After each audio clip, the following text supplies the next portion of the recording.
Please note that the following views and the opinions expressed on this program are not necessarily the views nor the opinions of the Master Force Group, YouTube.com, Free America Radio Network, our sponsors, our partners, and MFG is a private society, and nothing here is ever to be construed as hate, medical, nor legal advice.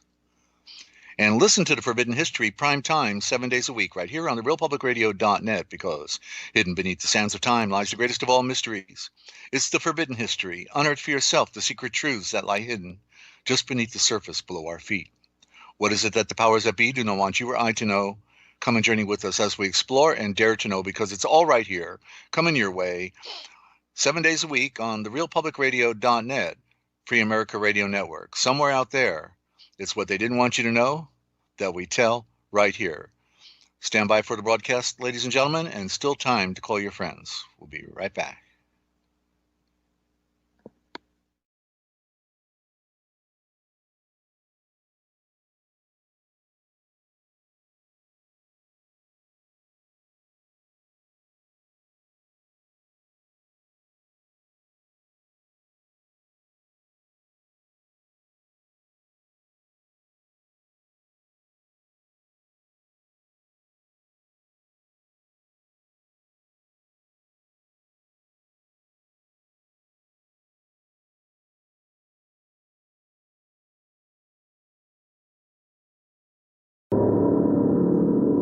The missing dimension in world politics is the spiritual dimension.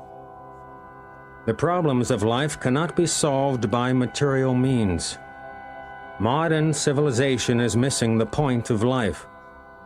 Human life is meant for understanding spiritual values. Real knowledge is knowing yourself, what you are, what God is, and understanding your relationship and duty to God. It is our duty to understand God, abide by His laws, and learn to love Him. Then all of our problems will be solved. When men are not governed by God, they will be ruled by tyrants. The material world is just like a prison. The spirit soul is imprisoned in a material body which is imprisoned in the material world. We do not belong in this material world. We are spirit souls and belong to the spiritual world. Modern civilization is wrongly directed to the fulfillment of sense gratification, the basis of material life and a barrier to spiritual realization. The demonic believe that the enjoyment of the senses is the ultimate goal of life. However, it is not possible to become peaceful and happy in the attempt to gratify the temporary senses. The result is usually the opposite. A materialistic culture based on sense gratification agitates the mind and senses. Unless one controls the mind and senses, one cannot make any spiritual advancement. The great sages of all bona fide religions were completely free of material attachments because they knew that spirit is permanent while matter is temporary. Our present culture would have us debase ourselves and become more and more entangled in materialism so that the path to the spiritual world is blocked. The demonic wish to make this planet a closed system where it cannot function for the purpose it was intended.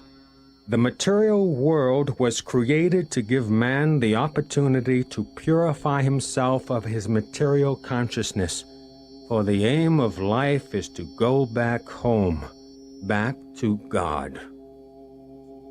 The demonic cannot go back home until they rid themselves of their demonic mentality, and so they wish to make it impossible for anyone else to return home. This is the ultimate goal of psychological warfare, to entangle man in materialism so that he cannot return home back to the Supreme Lord. Mind control in America. Break it.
Welcome to Forbidden History Live, the series, ladies and gentlemen, on Ask Dezert-Owl and the Original Thought Transliteration Project. It's all of what they didn't want you to know that we tell right here because somebody's got to do it. And I'm continually being unmuted on now. I got love technology, you know. Now I got to mute out on YouTube also. We've been having a little technical issues starting the program, and I got unmuted on BitChute. What Ninja? I have an idea. Every time you switch pages, it sounds like it's triggering it. So maybe if you No, just close. no. I don't want to strategize this right now. Okay, I figured it out. Okay. All right. Take two. Welcome, ladies and gentlemen, to the Forbidden History series on Ask Dezert-Owl and the Original Thought Transliteration Project. And we've been having some technical issues with ramping up today because we're Ninja's juggling. She's got three different and it's coming through real good tonight. In fact, it was coming through more than we wanted with double sound plays, and we've fixed that. But we're on Rumble tonight, and we're on BitChute, and BitChute apparently is the truly last free bastion for free speech, because the guy who created a gaming platform didn't know that people like um, who's down in Australia, Ninja. Max Egan, people like him who were, very popular truth tellers, needed his platform just to be able to talk because he couldn't do it. We've been suppressed ever since, they took over, who tube, and we get suppressed. No algorithm, our numbers cut, everything they you can imagine happens to us. So we're a little gun shy at times, because we usually suspect, foul play over technology, so it's quite a world, but it's good to be here to be broadcasting again. We took about 2 weeks off because I had to finish the final round with the original gospel, which is misnomered as the Aquarian gospel. It's the biggest, it's the most significant of all the gospels, actually, and they gave it a new agey name called the Aquarian in the 1800s to usher in the so-called Aquarian um, constellation, the age of Aquarius. But the truth is, it's a cover. That's how they play their tricks on us. This is actually the original bedrock gospel of which gospel means go spell. If you're stupid, go spell, because it's a star message. It's a star message of enlightenment that Yeshua brought us, and so we're bringing it on, and now we've did the final draft, and we're going to give sample read tonight out of four different sections. That'll blow your mind, okay? Because you've never heard it before. If you never read it before, then you don't know what you're in for, because it's the real McCoy. Yeshua had a life, and Caesar, his governor, Pilate, in Yerul Shalom, tried to save Yeshua's life right after the supper. You're going to hear about the private meeting that they had and what was said. And it's just and I was put off for 20 years to find the book because I kept reading negative about in the footnotes, there's this, Jesus went to India and all this stuff, and it's not true. And I'm thinking, oh, okay, I guess I don't want to read that. So for 20 years I denied myself the ability to search for the book and find it and see and read it for myself. And then all of a sudden I found it in a bookstore one day, a used copy there on the shelf for $8. I didn't even have $8. I had to have the guy hold it for a week so I could come back and get the book. And I knew immediately that was scripture. And it took me 1 month to read 182 chapters. And it was like the greatest adventure I'd ever gone on, in reading. And what it would have been to have this book when I was a teenager, to help put me on the path, because it's far superior, than it's the expansion of Matthew, Mark, Luke, or John, so get ready. Okay, we're bringing that on, and prior to that, we're going to start, of course, with our read in Gaskell, and then the history of the church by Eusebius, and then we'll get into the original gospel. Hope you're all doing well out there. And Deb said she loves the intros. Yeah, Deb, that's Stephen Jacobson, who did the all-time classic Mind Control in America, and that's the tail end of his 50-minute Mind Control in America, and in 3 minutes he captures the entire essence of spirituality, the real purpose of our being, and the real purpose of government, if government were legitimate, but it's not, and that's why they wage war on us and play the game of warfare, making us think there's legitimate enemies on this planet when they're all organized, they pretend enemies against all of the people. Get them on the front line, get them shooting at each other. That's a good thing. Yeah. Who breeds hatred anyway other than those secret societies? Think about it. Okay. Yeah. Albert Pike said, we wage all wars. And now I'm getting my voice again. Okay, we're gonna have. I don't know how I'm gonna have to close out BitChute because somebody just unmuted it again. I'm gonna just delete it. Boom. And Maria, you can let us know if BitChute and Rumble are working okay. Obviously, it was working there at BitChute, but I can't keep it open now. So I've just fixed that problem. So Rumble's broken. Okay, sorry to hear that. We'll post the audio there. Okay, we'll post the audio anyway. So where was I going here?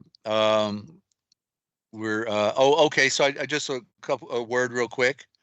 Okay, because this is one that kind of like is was the stigmata of words as far as spirituality goes, and is the word religion. Because religion, people would say, I even said it, when I was younger. Well, I'm not religious, but I'm, spiritual. So religion, we think of religion as some kind of organized Catholic, type of, death cult, secret society, with Jewish Masons at the pulpit, putting us under their spell. But religion has a legitimate meaning, and it literally, after looking in Webster 1828, I finally saw it, and it's rebinding. You see, so it really fits perfectly because the legion, you see legion there is, you can see the word like leg iron. You got to bind the leg irons around him. Or the legion is bound by a contract, right? That's what the legion means to be binded or bound. So religion therefore is the rebinding of the self with the proper orientation in our universe. You're being rebound, and that's what, real close to the idea of being reborn. And so, which more correctly would be becoming second born, because the firstborn does not have the promise. It is with the second born, if you look at those original stories. Okay, and we do have a call-in program also, and if you and so Ninja, is that link in the chat yet? We need the link in the chat, I think. You were going to use that yellow banner to help remind us. Okay, so we take calls. Love to hear from you. And it's what you do is you take the link that will be posted there and you put it in your browser, and then it will pop you on to Teams, and it will let me know you're there, and I can accept the call. Okay, so if you have, I love questions. That one problem we have here is you don't call in and ask questions. We get very few, and that really makes the program for me a lot more exciting to talk about different areas that you never know what's going to open up, and I've already done all my research, so I'm pretty well set and overwhelmed at the things that the Heavenly Father has revealed to me, that I've learned, that I never even thought I would know. So it's the horizon continues to grow. There's no end to learning, and the thing is that all of our gathering for information, all of our time that we spend should be towards directed towards the sovereign of the universe, because there's no there's no, we're here for such a heartbeat in time, and you never know what's going to happen tomorrow. We have to live every day like it's our last. Give thanks every day, for today and for one more opportunity to get closer to the sovereign Yeshua. And so I am grateful to be able to share, to have this opportunity and medium. We're the underdog here. Like if you look at the last program, they cut 2,000 of our views. So we really had in the last program a new milestone. We got 3,000 views in 2 weeks, and so uh, just we got 3,000. Be aware that views by calling in, with questions, you are asking questions that might also be relevant for other people. I have my itinerary, but I love to, we can talk about forbidden history or the modern politics, or how George Washington is really, King George III, a Jesuit, High Adjutant of the Vatican. And George is a code for Caesar, by the way. I did all that over the last several weeks, the analysis of George. Finally saw it. It's the G, that the Germanic G, the GE is like chi, CHI or CHE, but CHE and CHI are really a corruption of key. So it's key. So, but the original is the K, the KHAY in the Aramaic, the original Aramaic, and it is so Caesar. So George is really Khazar. And if you see the OR where it's just in the middle of George, you're missing the TZ. And this has been a pattern that finally clicked with me. And I saw that as they abbreviate the words. That's what we talk about, what they did at the Vatican at the College of Abbreviators. They slice and dice and rearrange all the letters in our words, add S's to the end, make singular, plural, plural, singular, all these tricks. So King George III has a code name, and it is the Khazar, the Caesar with the keys, Ge Zor Ke, Zekorze, George. And it is the Caesar with the keys. He's holding the Vatican keys. He's the front man of the one world order of his day, to gonna pretend freedom for America, uses his Freemasons, who are call themselves the Sons of Liberty in New England, right? But yet, who are going to start a revolution, but yet all of the Freemasons, all of the Sons of Liberty, since King James, have been under the authority of the King of England. They are the remaking of the Scottish, of the Knights Templars.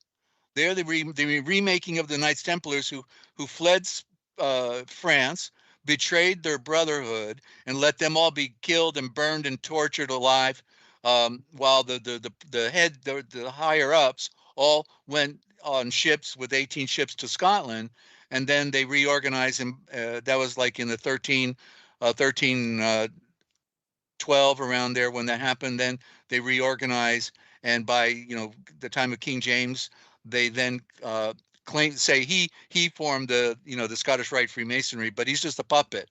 He was destroyed, a puppet.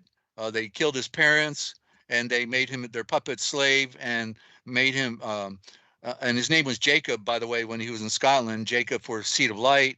But then he changed it to James when he goes to England. James is a code word for Jews. Flip the M and you got Jews. James is Jews, and so they make him the puppet king of the Scottish Rite Sons of Liberty, and so that's been the case ever since. Just like King Philip, who just died. Oh, they called him Prince Philip. They didn't want you to think of him as king married to the queen, right? They called him Prince Philip, but he at the time, just before Charles here today, was also the head of all international Freemasonry. And you can see those pictures of them all in their Grand Lodge in Assembly, and there in England, with Philip at the top of the Esplanade or whatever. But so anyway, the point is that all Freemasons who create the, as Albert Pike said in his book Morals and Dogma, we wage all revolutions. They create all revolutions. So that's Freemasons. That's King of England. That's the Rothschilds. That's the Vatican. See? Okay, so don't be confused. They pretended freedom here in America. That's why everything's bad. Everything has always been bad here. Well, they pretend freedom, love, and truth, and God, and all this other stuff that means nothing. Mom and pop, apple pie, and Chevrolet. Give me a break. Anybody can be president. Yeah. How come everybody that's ever been president is the closest in the race that's related to the royal family? Right? Think about it. Related to the royal family.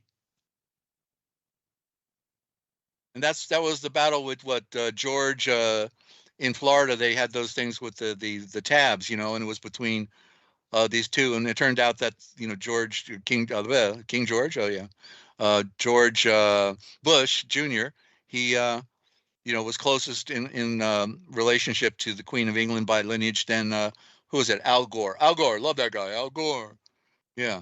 Bunch of wonderful people, that just hate us to death, ladies and gentlemen. And we actually think America is legitimate when America, the 500-year cycle of America was outlined by King James' contemporary, Francis Bacon, who coined the term America, which is the Toltec god Ameriku, Ameriku for the feathered serpent, the phoenix that goes back to Egypt and burns up in its ashes every 500 years. And out comes another 500-year cycle, which put then at this time and now after our 500-year cycle with the phony discovery by Christopher Columbus is now China. But guess what? There's going to be no other 500-year cycle because they're in the process of destroying our entire planet through aerosol spraying and every poison you can imagine, everything we've got. Wonderful world, Mr. Smith, isn't it? I'm telling you, Desert, this is the great world. Great place, yeah. So, well, I got my rant in for being absent for 2 weeks, so I appreciate that, and you're all indulging me. And I feel better now a little bit. Let me breathe deep. All right, yeah. So anyway, we have a really fantastic read here tonight, and but what I think I'll do is we'll take a quick break. Maybe that song you just proved, Ninja, with the three that were assassinated, that'd be a good one for right now, wouldn't it? So we'll be right back, ladies and gentlemen, with a little bit more of what they didn't want you to know, but we tell right here. I'm Dezert-Owl, glad you're tuned in.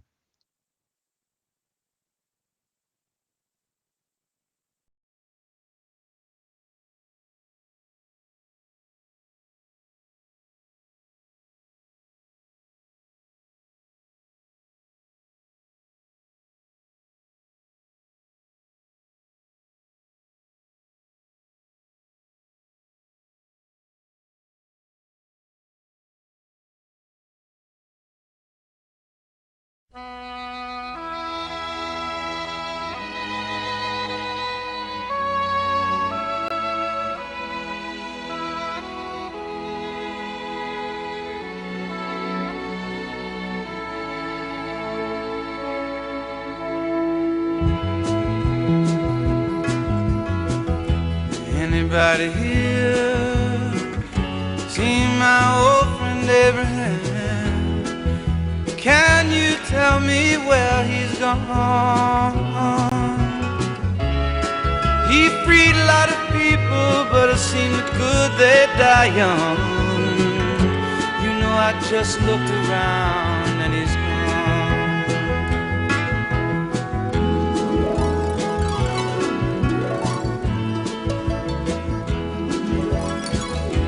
Anybody here seen my old friend John? Can you tell me where he's gone? He freed a lot of people, but it seemed good they die young. I just looked around and he's gone.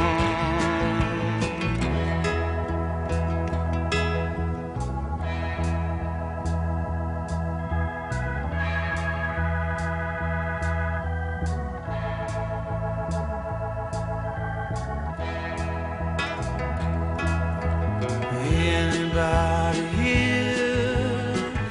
seen my old friend Martin? Can you tell me where he's gone? He freed a lot of people, but it seemed good they die young. I just looked around and he's gone. Didn't you love Didn't they try to find some good for you and me? And we'll be free someday soon. He's gonna be one day. Anybody here see my old friend Bobby? Can you tell me where he's gone? I thought I saw him walking up over the hill with Abraham and Martin and John.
This is just a quick news flash, ladies and gentlemen.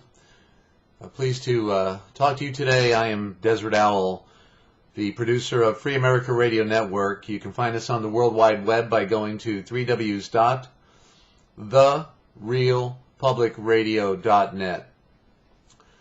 Just want to let all of our friends and listeners know that we are days away from broadcasting on the World Wide Web. And we've done it the hard way. They've got all the money. We don't have any money, but we do it. We do it on a song, a wing, and a prayer. If you go to www.therealpublicradio.net and then go to program schedule up there at the top, right in the center of the opening page, then you will see the lineup that we are bringing you 7 days a week. What we need is your support. We need you to tell friends about therealpublicradio.net. We hope that you will consider signing up on the contact page or with a donation, or if you would go to the archive page, which we're going to start loading this week.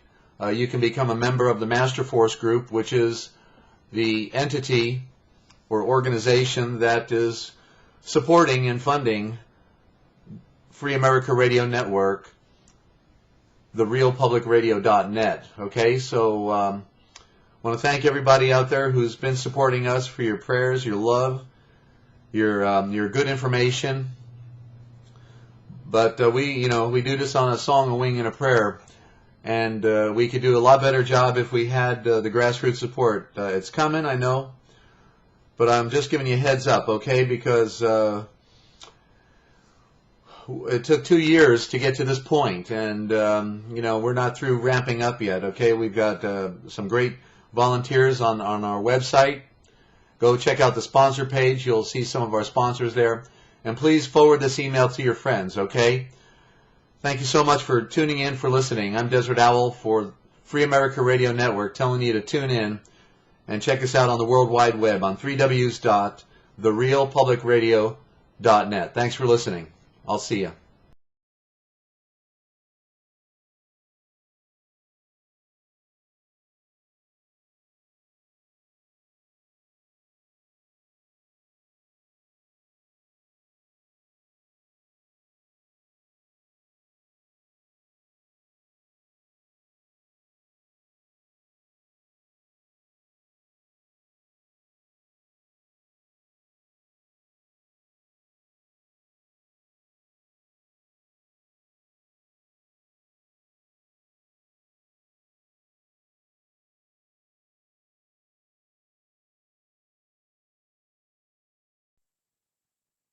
All right, and welcome back to Forbidden History Live, the series on Ask Dezert-Owl and the Original Thought Transliteration Project, ladies and gentlemen. And we're doing it. We're having a lot of tech issues here this evening. And one more thing. Since I was on a rant, I might as well cap it off with this. How did I miss this? And how does everybody else miss it? But when I get up every day, I've been listening to Alexander Scorby's read of the New Testament, of the King James. So I still listen to King James because it's the only one Alexander Scorby does apparently. But I like to hear the audio, when I'm working or fixing breakfast or whatever. And there was last week I was listening to the Book of Acts, and lo and behold, when Paul was appealing to Caesar, they said twice that he was appealing to Augustus. Well, that creates a real problem because Augustus was the Caesar at the time that Yeshua was born. And so that's not a Freudian slip. That's an absolute intentional, in our face, showing how stupid we really are and can't read and don't question anything, because that's as big of a red herring as you could ever ask for. It's so subtle, because we're just going right past it. Boom, we didn't think nothing of it. But anyway, what happened? They just made the greatest Freudian slip that anyone could ever make and put the wrong Caesar, that it was Nero, that Paul was petitioning to Nero. Okay, and why didn't they have Nero in there? Why do they have Augustus? And it's because Augustus, just like George, is a code word, you see. And so what does Augustus mean? In Augusto, like in the Spanish, mucho gusto, that's how they say hello. And but you can see right in the word ghost, Augusto, Augustus, ghost, and ghost is then gust for like a gust of wind. So it means wind, and therefore it also means spirit. And so ag, like in agriculture, is like plowing the field. So they're plowing with their ghosts. That's literally what that implies.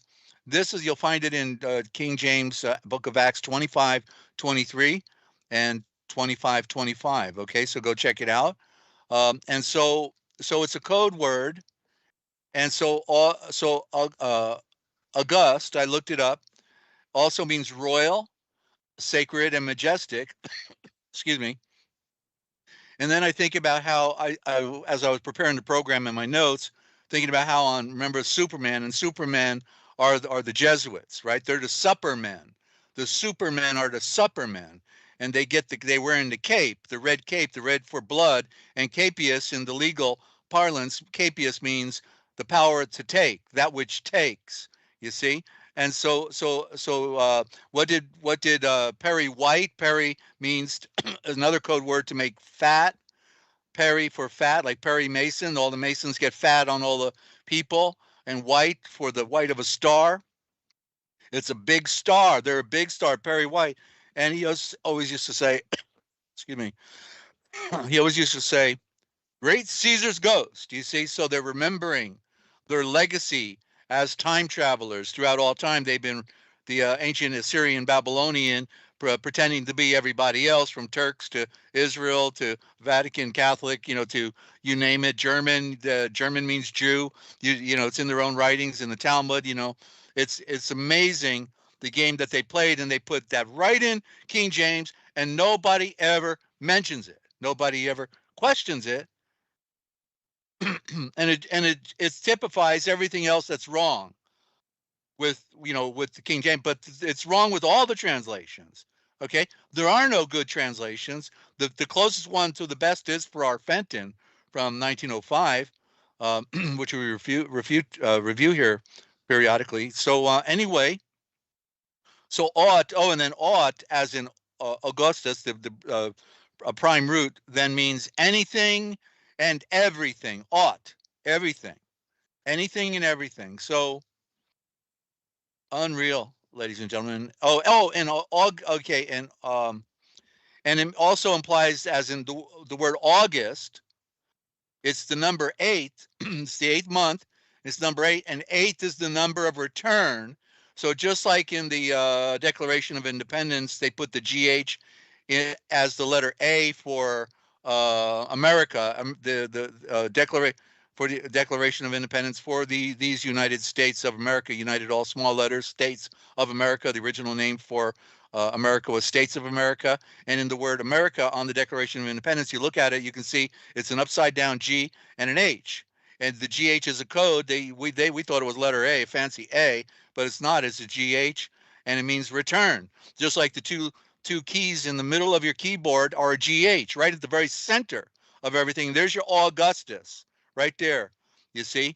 So that's how they are speaking to each other in their cyber code, and that's why that commercial that Ninja puts on for our on Odyssey, we have the 3-part series on symbolism, and if you want to know how to see them coming and flashing on their commercials and on their movie screens and all that, you got to learn how to read the code, and we give you the code. We give it to you like nobody else ever did before. 3 parts, part 1, 2, and 3. It'd be total series. I think it'd be like 9 hour, 3 is it 3 hours on each one? I think it is, isn't it? About that. Yeah. So it's a big. We took a quarter of a year. We took off broadcasting and put a quarter of a year in it last year to do that, and nobody goes and watches it. You do all that work and nobody cares. So that's I guess why we're in such big trouble. But the game is on tonight. Okay, that's the good news. The game is on, and everybody's playing games on us. So I guess it all fits. Yeah. All right. So let me get my Gaskell, and sounds like I ought to come out with a medical commercial for reading too much or something, But all right, I need some more light here. And by the way, how's your world, ladies and gentlemen? Are you doing okay out there? We got friends listening in from different parts of the world, and it's a global phenomena. It is. It's always been a one world order. Again, this thing about people calling in asking questions. I've been wanting really somebody to interview me on the you know, how the forbidden history, how it plays out, how the people running the world today have been running it from the very beginning. You know, in other words, I've got the whole storyline now. I need back and forth because I can't just do 5 hours of talking anymore, you know, and like I used to be able to. And I need someone with, you know, the ability to like a radio host that we used to have those type of people, but they don't seem to exist anymore. I keep reaching out to these so-called podcasts and nobody cares. They think they're going to figure it all out themselves, you know, when they're 30 years old here, when things are worse than they were when I was 30 years old and we had more information. And the real Mavericks were still alive at the time I got involved before they're all dead now. But anyway, it's nothing like being the last of the Mohicans, I got to say. So so we're in Gaskell and we go through every letter of the alphabet. So we're in S this time, and next time we'll be in T, letter T. And I've just got 2 short ones here. Sands of the seashore. Now, sand is Zen. So again, the word sand with the S as the serpent should be Zen. And Zen means without number. There ain't no way you're going to count all that sand. It's without number. It's infinite. And it's a symbol of the astral-mental plane. They drew up the black ship to land high upon the sands. That's from the Iliad. And that's okay, that's a short one. And then the other one is Satan, but you know, Satan is a misnomer. It was a cover for serpent. Remember the serpent? Oh yeah, way back then. Whatever happened to the guy? Seems like he just kind of disappeared off the map, right? No, it's still about the serpent because the serpent is the flesh. And so the serpent is a symbol of darkness, of relativity, limitation. That's represented by Saturn. Oh, that's Saturday. That's serpent, therefore represents ignorance. But there's a duality there because the serpent is the wise Naga also. So there's a duality. Then there's the serpent of the mind.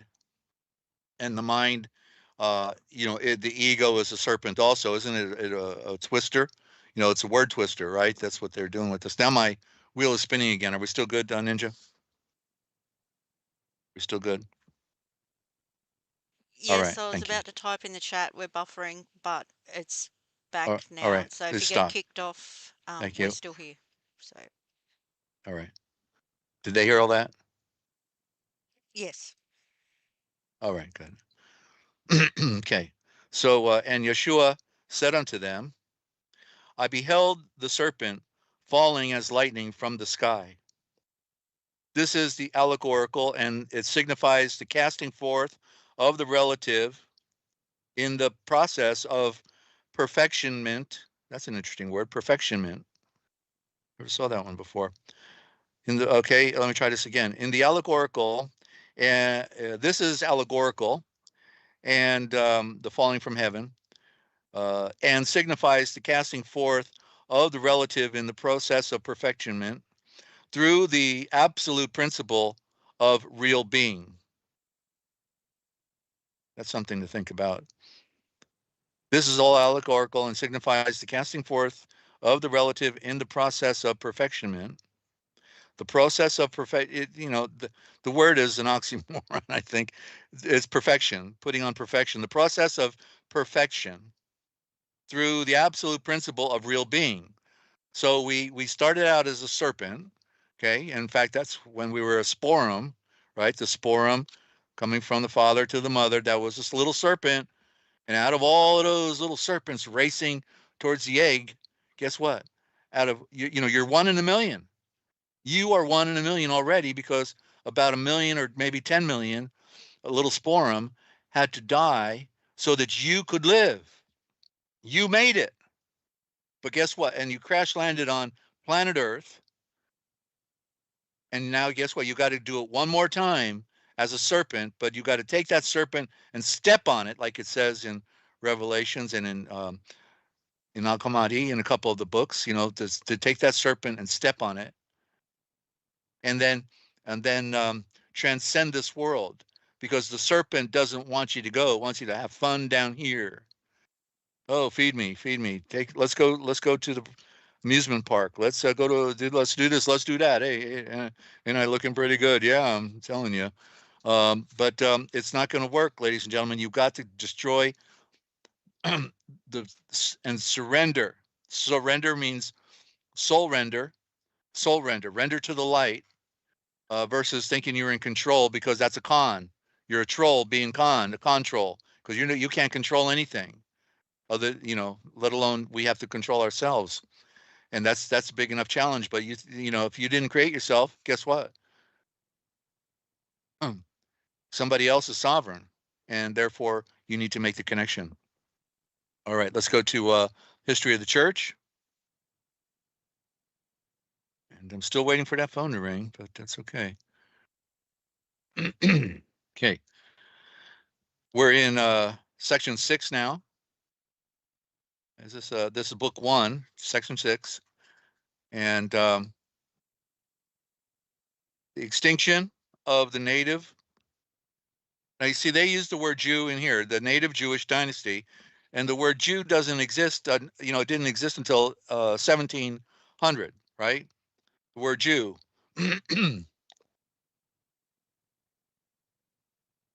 And yet you can see they have control over all publishing, and then they brainwashed everybody, and they got them to think that the Jews are the chosen people, and the Jews were, no, it's not Jew, it's Judean.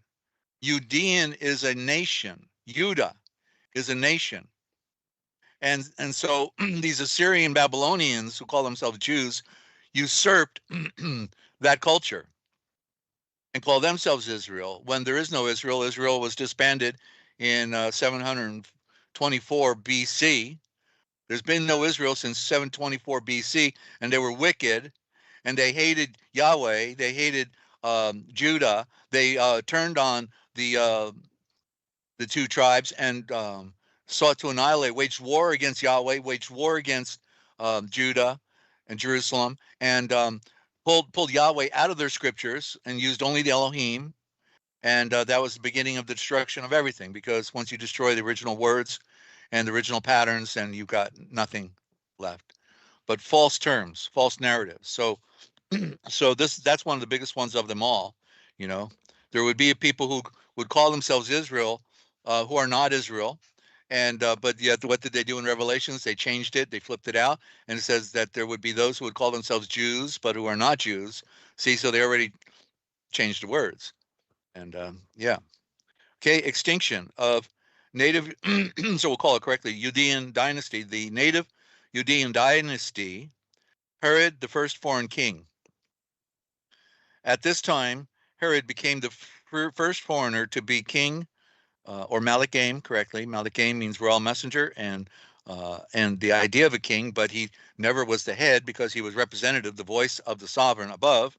Okay, the first foreigner, Idumean, which is correctly from Edom, Edomite, a foreign of the Judean nation, foreigner ruling them, fulfilling the words of Moses, Mosaic.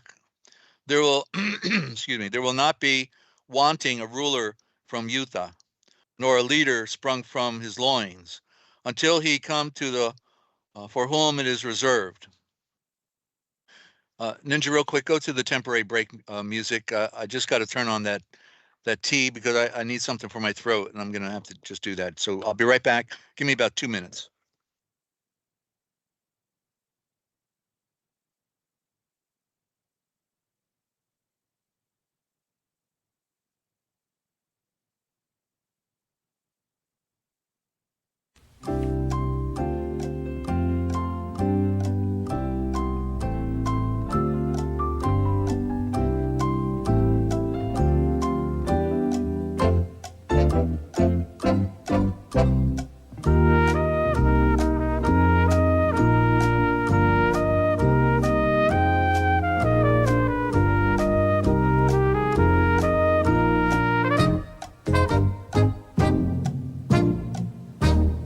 All right, I'm back. Y'all talking to me? Thank you. I hear you.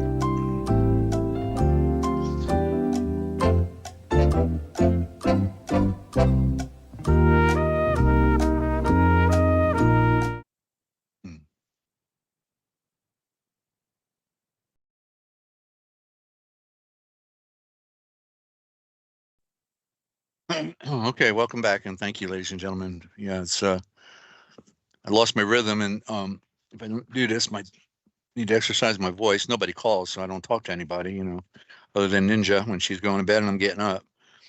Opposite sides of the world. That was at least we do it. We're doing it on a song, a wing, and a prayer, ladies and gentlemen, and you are our prayer. So we're glad you're tuned in, and you're always welcome to call on the side. Don't forget, and we do have books available that will blow anybody's mind if they will pick it up. They might get scared and run, but we'll find out.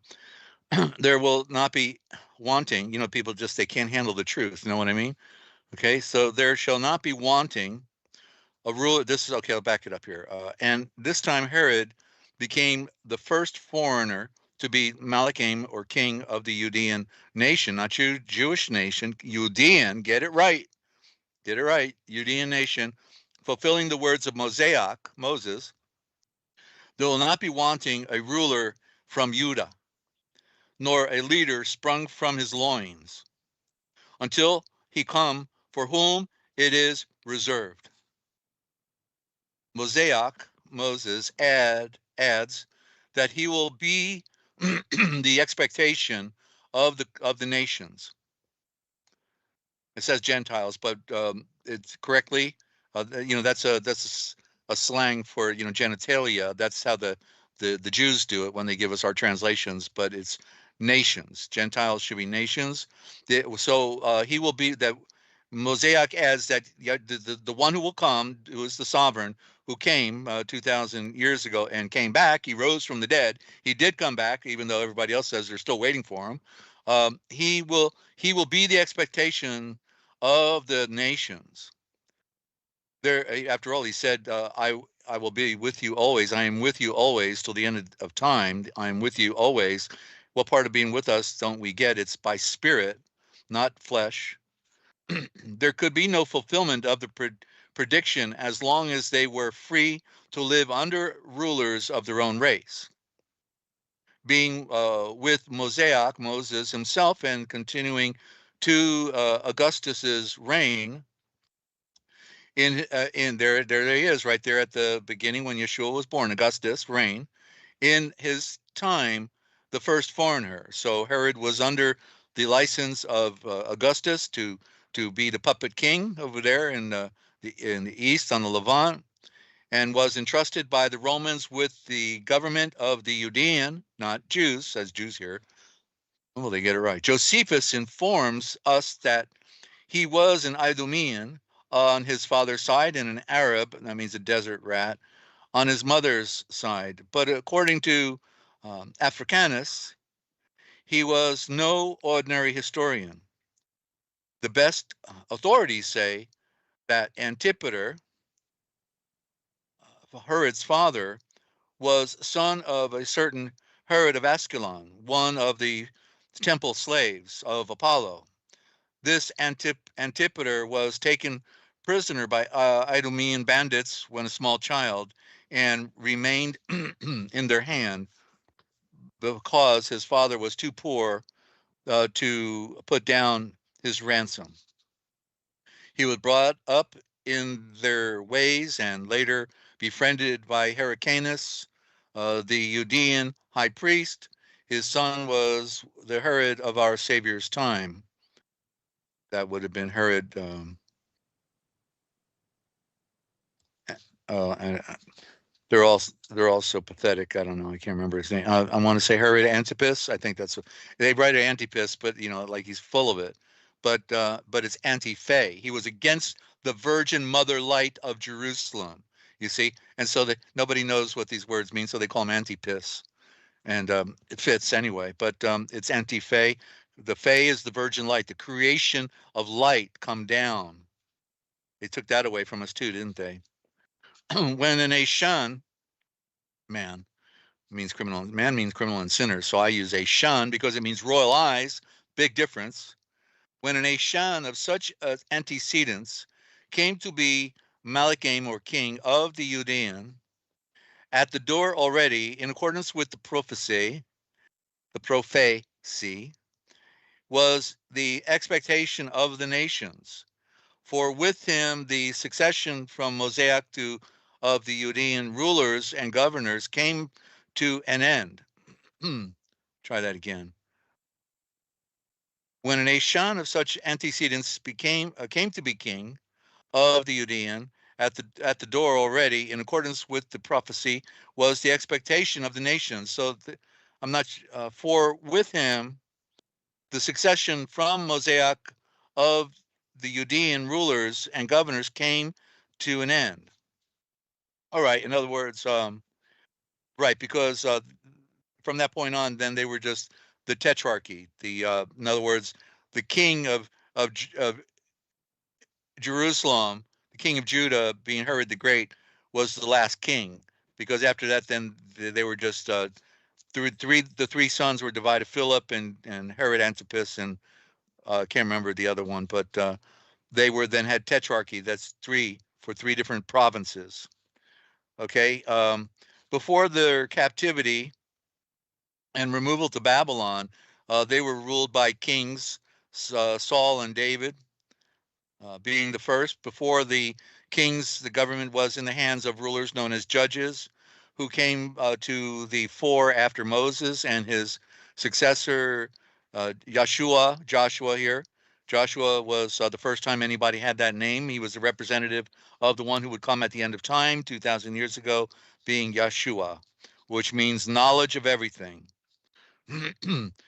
and revealer. After the return from Babylon, they maintained continuously an aristocratic and oligarchic constitution, priests being in complete control. This lasted till Pompey, the governor, or the Roman commander, arrived and besieged Jerusalem with the utmost vigor. He defiled the holy places, going right into the innermost sanctuary of the temple.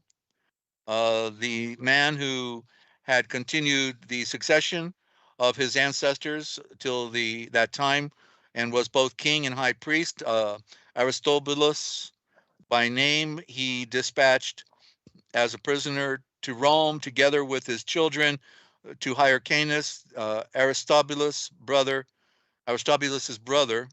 He transferred the high priesthood, and he made the whole Judean nation from then to a tributary to Rome. As soon as Hyrcanus, the last of whom fell, the high priestly succession, was taken prisoner by the Parthians, Herod, as I have said, was the first foreigner to be entrusted by the Roman Senate and the Emperor Augustus with the Judean nation. It was without question that in his time that the advent of the Mosaic, falsely called Christ, Mosaic, that's the same word for Moses, and Messiah, Mosaic, occurred at that time. And the expected, so that was the countdown of Daniel. That's when they all were looking. And the expected salvation, deliverance, in other words, and calling of the nations followed at once, in accordance with that prophecy. As soon as the rulers and leaders from Judah, those of Judean stock, came to an end, not surprisingly, the high priesthood, which had passed in regular succession, generation by generation, was plunged into immediate confusion. For this too, you have a reliable witness in Josephus, who informs us that when entrusted with the kingdom by the Roman Herod, no longer appointed high priests of the ancient stock, but assigned the office to non-entities. I wonder who they are, non-entities. And that a policy similar to Herod's regarding the appointment of priests was adopted by his son Archelaus. And that's the other one. And after him by the Romans, when they took over the government of Judah, the same writer informs us that Herod actually locked up the sacred vestments of the high priest and kept it under his own seal, no longer permitting the high priest to have charge of it. His example was followed by his successor, Archelaus, and after him by the Romans. The evidence I have put forward as proof in the appearing of our soul navigator, Savior, Yeshua, the Mosaic, another prophecy, was fulfilled. It is perfectly clear that in Daniel, Scripture specifies the exact number of weeks till the rule of the Mosaic, or Christ. I have dealt with in the subject elsewhere. And prophecy, all these words are corrupted. Prophe means one who speaks in favor of the virgin light, one who speaks in favor of the virgin woman. What Mary represented and what the Fae represents, the creation of light. Okay, the prophe say, the cosmic sea. After the completion of these weeks, that 49 weeks of Daniel, the anointing of the Judeans will be brought to an end. The anointing of the Judeans will be brought to an end. That was 2,000 years ago. That's when Yeshua said, "It is finished." There can be no doubt that at the time of the birth of our soul navigator, Savior, Yeshua the Mosaic, the prophecy was fulfilled. In order to establish the truth of the date, it was necessary to make these preliminary points. Well, thank you for doing that, Eusebius. You got us on the right track here. And so when we pick it up with the next read, which will be tomorrow night, we're now going to be doing Mondays and Fridays and Sundays, because we're working on something that's going to help a lot of people out. And so just stay tuned for that, but that is going to be on Tuesdays and Thursdays.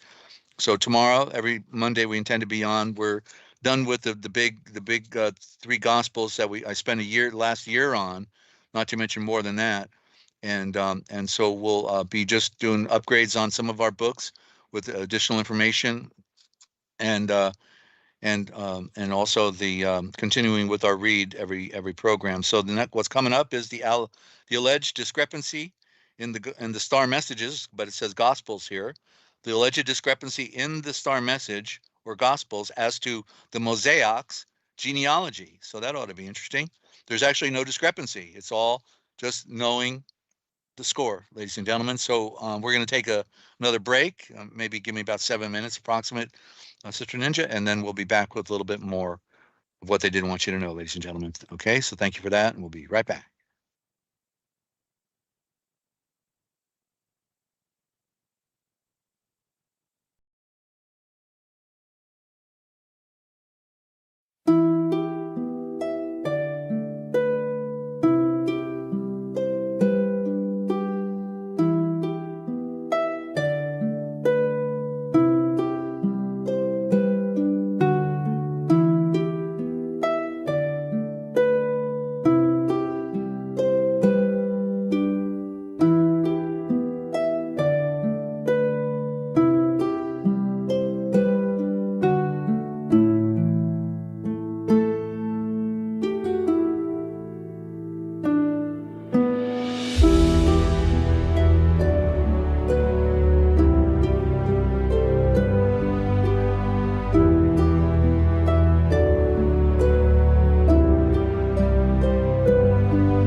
On an interview with Benny Hinn, so-called Rabbi Shapira and so-called Rabbi Jonathan Bernis, president of the Jewish Voice, discussed the curse when the topic came up rather unexpectedly. And we have a 2,000-year history of animosity and persecution, sadly, in the name of Christ and Christianity. But as a result of that and the sage's decision to reject Jesus as the Messiah, he became a curse word in Judaism. He became the unkosher thing that the Christians embrace, but representing to the Jewish community pain and suffering and persecution. Even the name of Yeshua, Yeshu, is a cursed one. Yeah. Well, wait, so the word Yeshu? Yeshu is Imach Shmo V'Zichro. May his name be blotted for eternity, blotted out for eternity. Is that what it means? Literally, that's what it's named, of course. Now, most Jews don't connect Yeshu and understand that, right? No, I tell you, for me as an Israeli, every Jew know that Yeshu is Imach Shmo V'Zichro. It is his name now. Please understand. This is the name our people know him as by.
Okay, and welcome back, ladies and gentlemen, to Forbidden History Live, the series on Ask Dezert-Owl. It's been a long-running series since I coined the term Forbidden History and did the Forbidden History catalog. That was, what, 1997?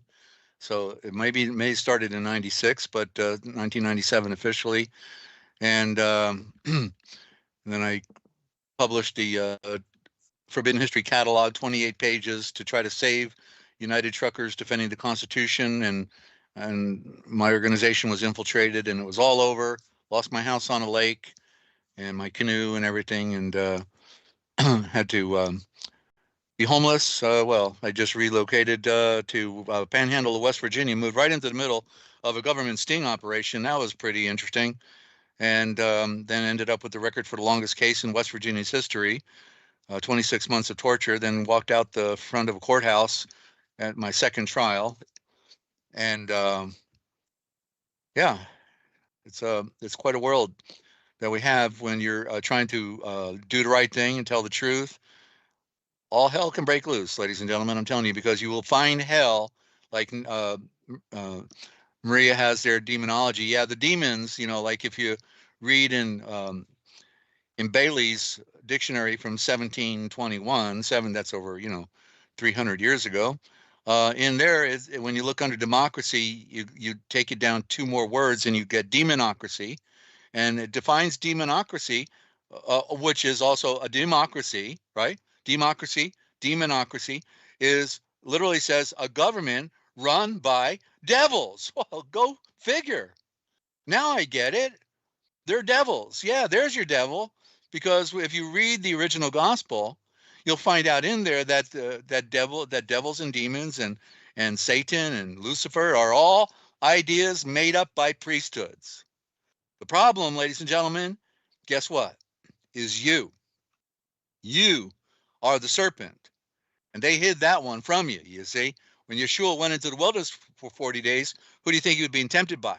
He'd being tempted by the flesh, which is the serpent, saying, come on, don't you want to eat, make some bread over here? Come on, we're starving. Come on, you know. But he said, no, not going to do it. But he would do it if he was going to feed 5,000 people, right? Then he would do it. But he wouldn't do it to save his own life, to feed himself. And then those so-called angels that came and ministered unto him, well, they changed the word angels. You know, it was the royal family. His mother and his brothers were out looking for him because they knew he went out there to have a vision, because he was just baptized. And when he come up out of the water, all power was given unto him. All power. That's why he could walk on water. That's why he could heal the sick people, raise the dead. He could do anything he wanted to do because he had all power. And so he was being tested. And even though he had all power, could turn rocks into bread, he wouldn't do it for himself. That was his test. So the serpent lost and was crushed under his feet. And he was a sovereign spirit in flesh. But he was still flesh and blood. He was a brother, just like we are brothers and sisters all, the same way.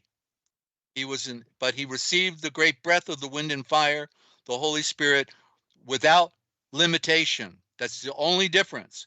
And that was after he came up out of the water. The earlier part of his life, he had to go through the same struggles and trials and questions and learning and everything else that we have to do.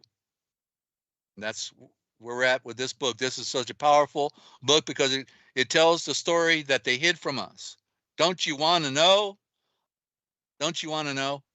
I mean, I did, you know, and so now we've republished it in the most grandiose form with 25 years of references that as I looked in other, you know, of our scriptures, Matthew, Mark, Luke, and John, Book of Acts, and the Gospel of Thomas, the Gospel of the Nazarene, the Philo, you name it, and anywhere we could put the reference in here, we've got it. So it's a total reference tool with marginal notes as well, and graphics that, you know, will surpass any other translation. And that's 8.5 by 11. It's a thick book, 400 pages plus, 400 plus pages.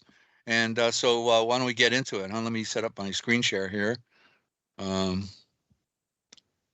me see where we go on the screen share. Right here.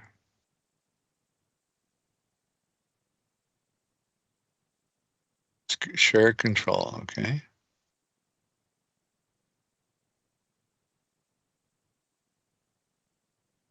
Going a little slow. All right, there we go. Boom. And we're sharing. Ninja, you got it? You got it. Okay. And opening up my Word. All right, the computer going slower than normal today. Word. Okay, coming up. And don't forget, you can call in. You got a good question. Love to hear from you. And I can stop at any point and take a call.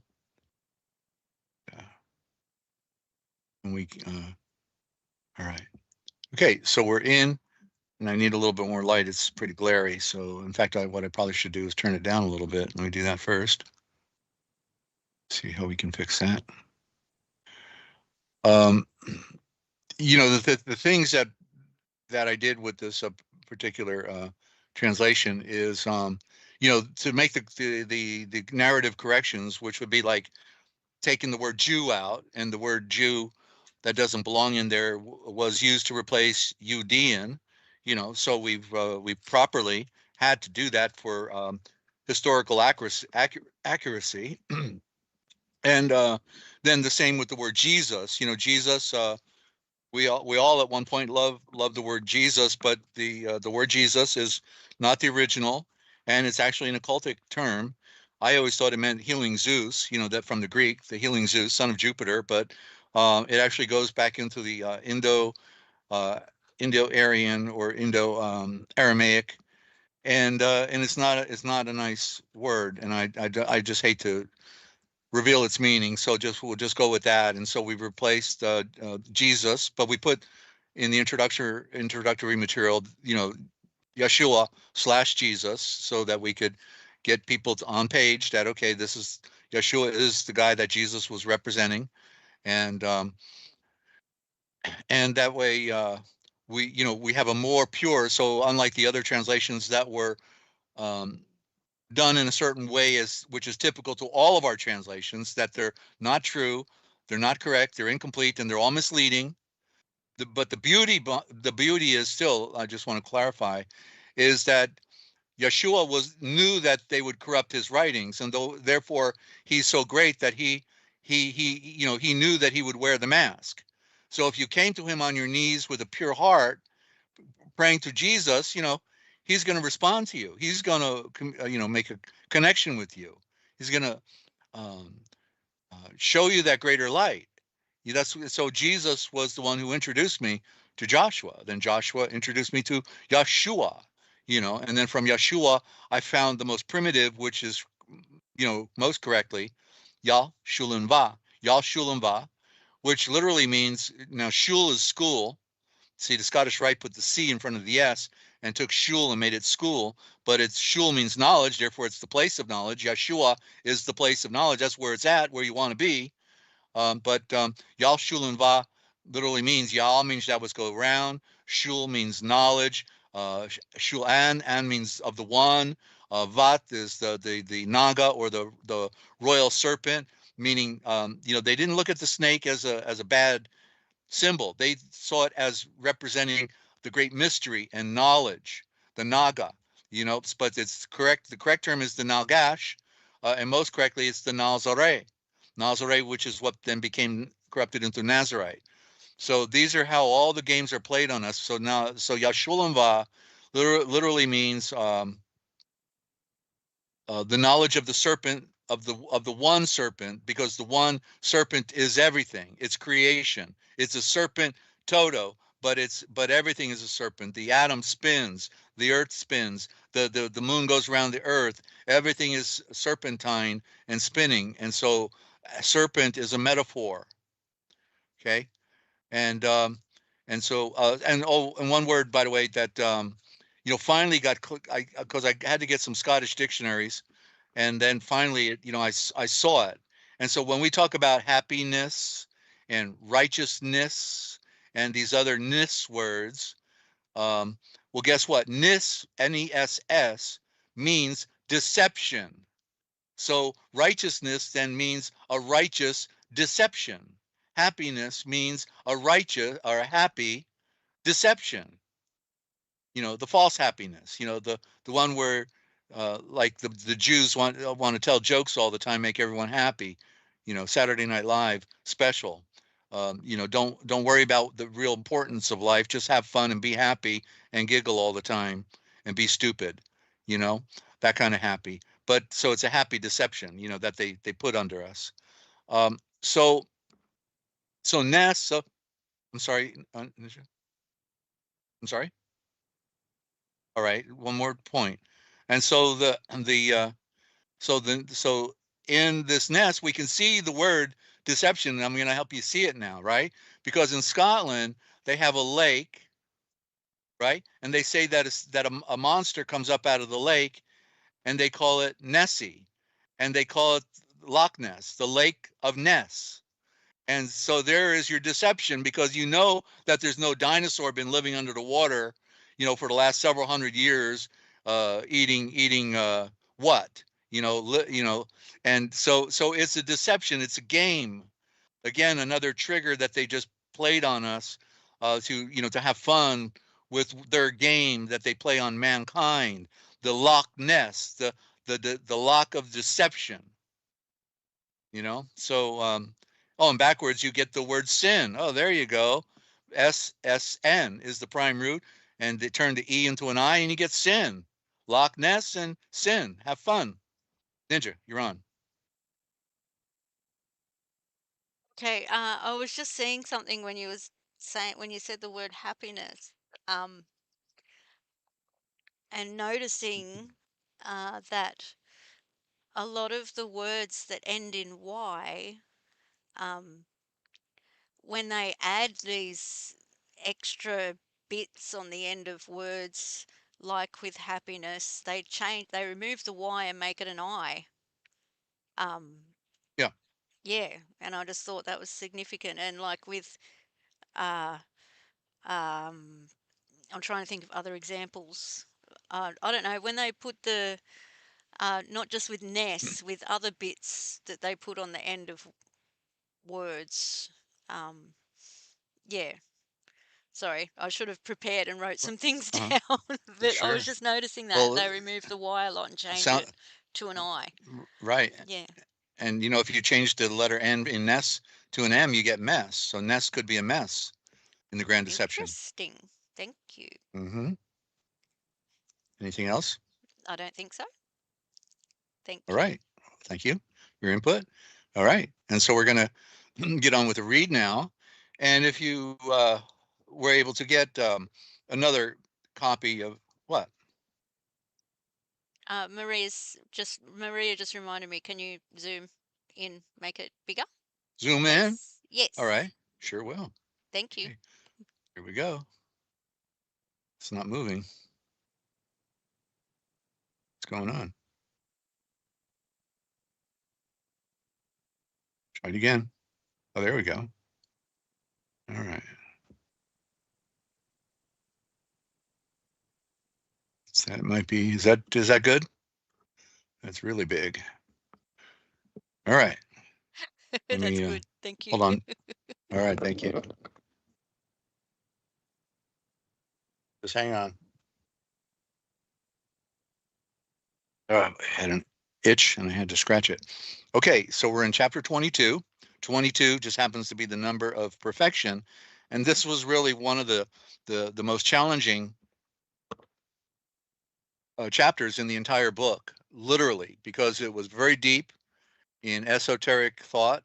And so I went in there and I was able to then, with my notes, that for 25 years of reading this book, I've read this book twice a year for virtually 25 years. And I used to read it on international shortwave radio out of Nashville, the WWCR, Worldwide Christian Radio. I became adept in this document, and wish I would have had it when I was a teenager, because it's such a fantastic work. And then, the reason it's never going to be in the bullpit, of the popular, Baptists or Protestants or whatever you want to call them, is because they're controlled by Jesuit Jews, or Mason Jews, and they all get a paycheck, to deceive you. It's amazing what a game they've got. And so so this would be classed as, no, it's not legitimate, don't look at it, you don't want to see it, don't, you might be cursed forever if you read it. And so so literally they deflected me in the footnotes of other books from ever pursuing it, because I just accepted what I was told, because I was still stupid at the time, and didn't research it, didn't search it out. And literally there was like 5 different companies that were publishing it. It's public domain. So but today I had to clean up the fraud, with the false terms, the false narratives, and to bring forth legitimate, the original thought, that what Yeshua has led me down that trail, bypassing the Hebrew and Greek, which are the deception. Hebrew has nothing to do with the sovereign. It comes out of Babylon, and it was designed, no doubt, by the sovereign, so that we couldn't miss the wicked, couldn't miss the enemy, just like that thing in that at the end of the commercial, when Ninja played the clip of the 2 Jews talking about Yeshu, or Yeshua, meaning a curse. May his name be blotted out forever. That first bald-headed guy, he says, Oh, when the sages, looked at Yeshua and that he was representative of all the hurt and the pain. He meant all the, like what? The hurt that he represented, the hurt and pain to the Jews. What was he talking? Oh, see, when they say Christian, it's another game they play. When they, instead of saying Catholic, they'll say Christian. But when they say Christian and warfare, they really mean Catholic, because it is the Catholic. But who is the Catholic? The Catholic is the same Assyrian Babylonian tribe that today call themselves Jews. They're also known as Jerries. Jerry means that they will put on the makeup of any nation they are in. So if they're in Turkey, they make themselves Turks. If they're in Israel, or pseudo-Israel, Palestine, they make themselves Israel. If they're in Germany, well, they make themselves look like Aryan, just Aryans, not, any other slant like, Jew, but Aryan. That way we would never guess that German means Jew, but you can see it in the way they waged war on mankind. It was the bankers' army. The German army was the Jewish bankers' army, and they committed genocide and annihilated, just like the IDF do today, right? Just like the IDF, no difference, identical in nature, in character, and agenda. Genocide, you see? And so you've got, that's why knowing the meaning of words is so important, ladies and gentlemen, okay? I don't know where I was going with all that. Got lost down a dark trail. All right, chapter 22. Among the priests of, now this is after Yeshua now has had a sponsor. He had that took him to India, and so he's now there, and he's making friends. And so among the priests of Yalganoth was one who loved the Judean boy. And by the way, he left when he was 14. That's when they become adults at the time in Judah. They're ready for marriage. They're good to go because they're in puberty, and that's the best way to take care of that, is to get them married, and you fall in love and you love each other forever. Little birds out coming out of the nest. It seems a little profound, to our thinking, because the way we've been brainwashed. But they also were a thinking culture. They were a deep-rooted spiritual culture. So that makes a big difference in the mindset as well. Okay, so among the priests of Yalganoth was one who loved the Judean boy. Lama Brahma was the name by what the priest was known. One day, as Yeshua and Lama walked along alone in Plaza Yalganoth, Lama said, "My Judean mother star, what is the truth?" And Yeshua said, "The truth is the only thing that doesn't change. In all the world, there are only two natures. One is truth, and the other is falsehood. And truth is that remains and is stable, while falsehood is only that seems to be real." Now, truth is found in everything, having no cause by itself, and yet it is the cause for everything. Falsehood is empty, and it is the manifestation for everything. Whatever has been made or has a beginning will be unmade. Everything that has a beginning must have an ending. All things that can be seen by the natural eye is the expression of the all, of the one, but is not the real, and so it must pass away. It's a reflection. That's what Mesorem means. Another word we talk about.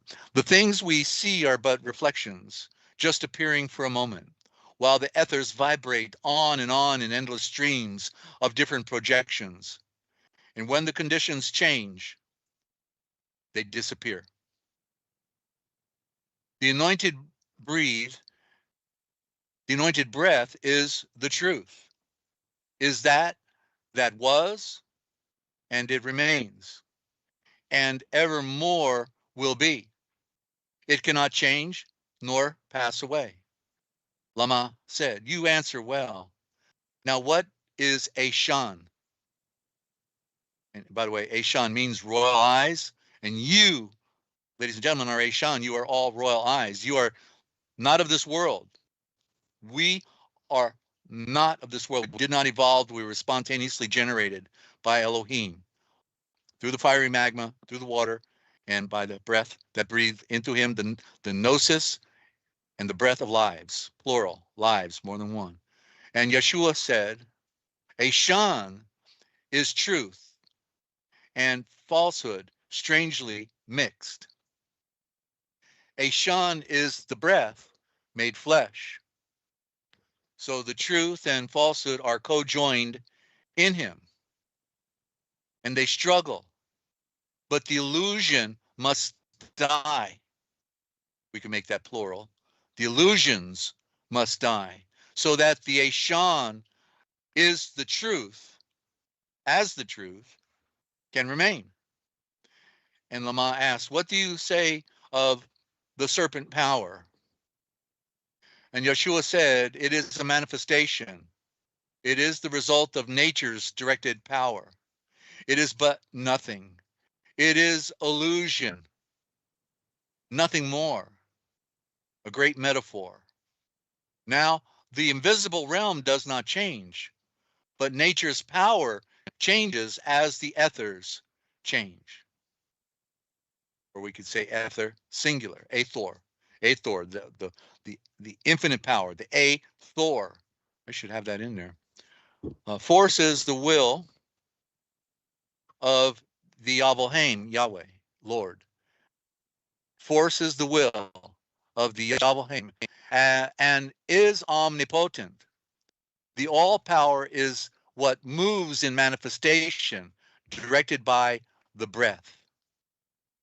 There is natural force in the winds, a natural force in the waves, a natural force in the lightning stroke, a natural force in the Ashan's arm, a natural force in the I, or shall we say, in the AY original, a natural force.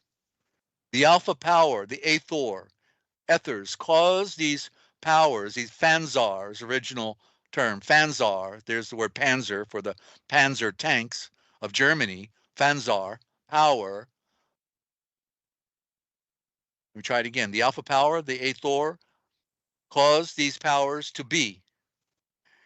And the thought of Elohim or Zulafhaim, of royal messenger, of Ashan, or other thinking being directs the energy.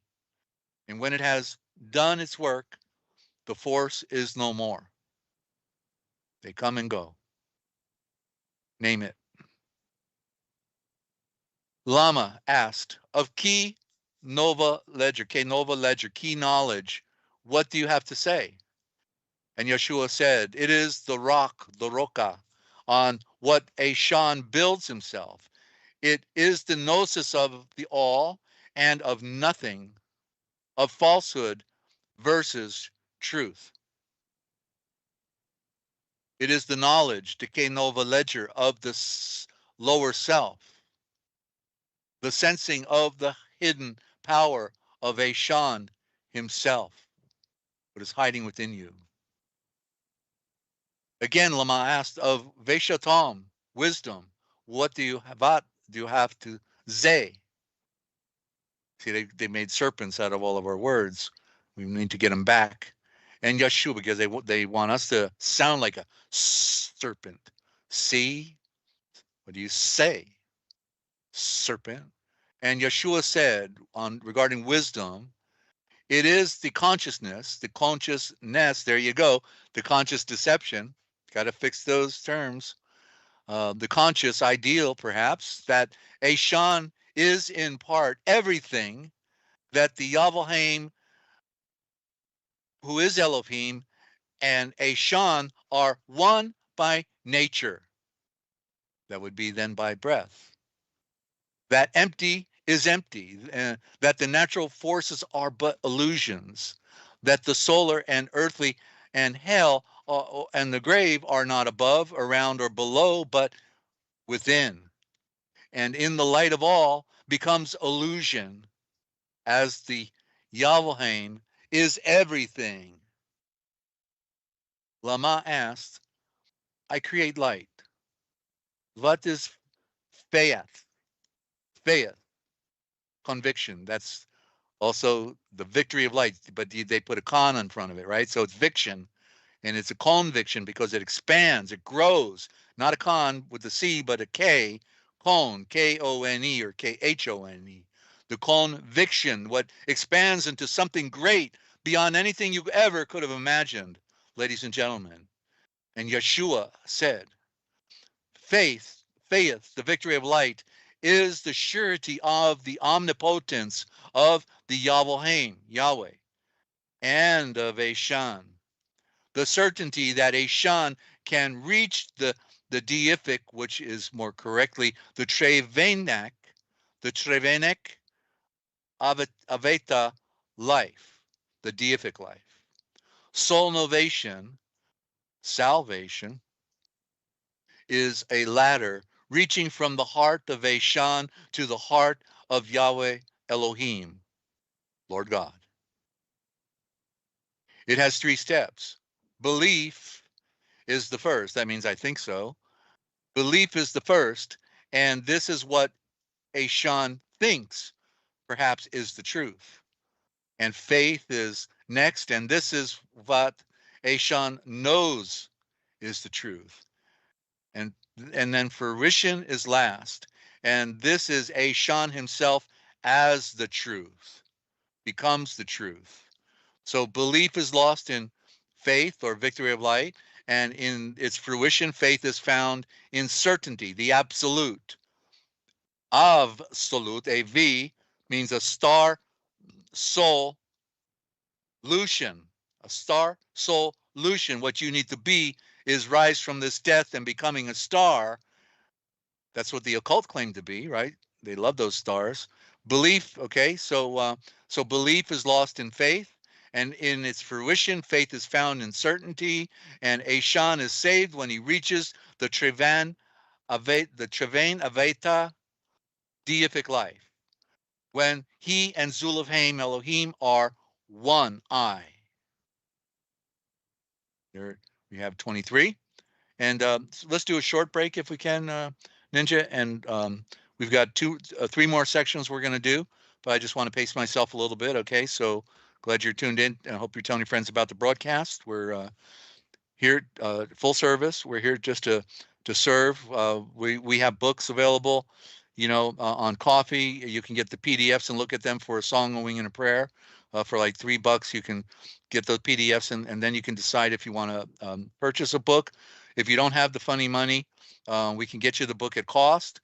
Just contact me on the side, and we'll tell you how you can do that. We think the books are overpriced, but they're 8.5 by 11. They got quality premium #1 paper with color graphics in them, and so the coloring costs a lot. So that's why we make the book available in color, hardcover or softcover, and black and white. So you got 4 options to get the book based on your ability to afford it. But if not, we can get it to you half price. And if you're totally impoverished and will never get the funny money, then let us know. We're working on a system where once we can bring in some support that we're looking for, and we're working on that, then we'll give books away as people need them as well.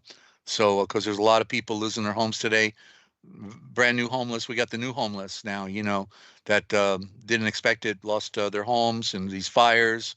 Like Deb up in California, she's in paradise. She's one of the survivors. We've lost friends, and friends lost their homes up there at big time, and it's happening all around the world right now in South America, Europe, all over.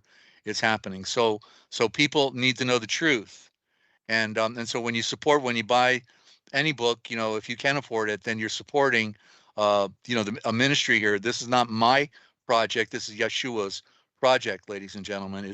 We say it like it really is. I think you can tell that if you've been listening long enough. We don't mix words, and we define them from what I can tell better than anybody. because people they're on the merry-go-round of parroting, parroting whatever and somebody else said. Sounds good. Let's parrot it. Quack, quack, quack, quack, but never having turned a page or learned anything on their own or received a vision, because Yeshua is my seed planter. He's my teacher. He's the one who led me down this trail, following breadcrumbs, picking them up and discovering things I never could have imagined. That's called the anointing of truth. And the anointing is not a part of any lie. Go read 1 John 2:27, the anointing of truth, okay? See and read it for yourself. And so don't go away, ladies and gentlemen. We'll be right back, Father willing, with a little bit more of what they didn't want you to know that we tell right here.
For I know the plans I have for you, says the Lord. Plans for good and not for disaster. For I know the plans I have for you, says the Lord.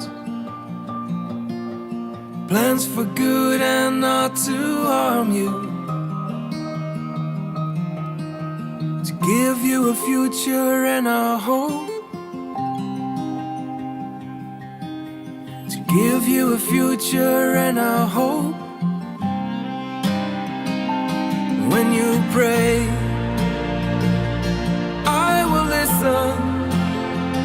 If you look for me with all your heart, you will find me. When you pray, I will listen. If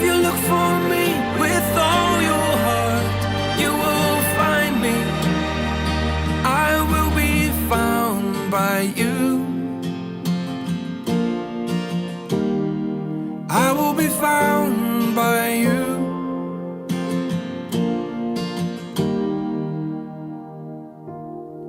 For I know the plans I have for you, says the Lord.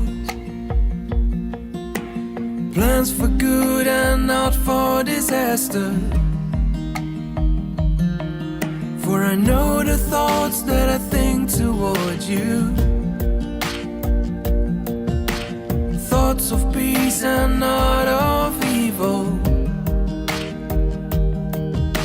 To give you a future and a hope. To give you a future and a hope. When you pray,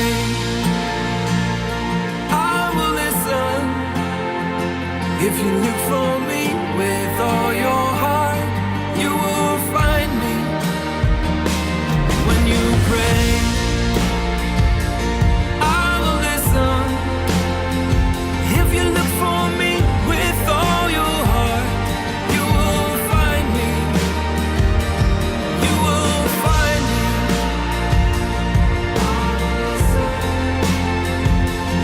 I will be found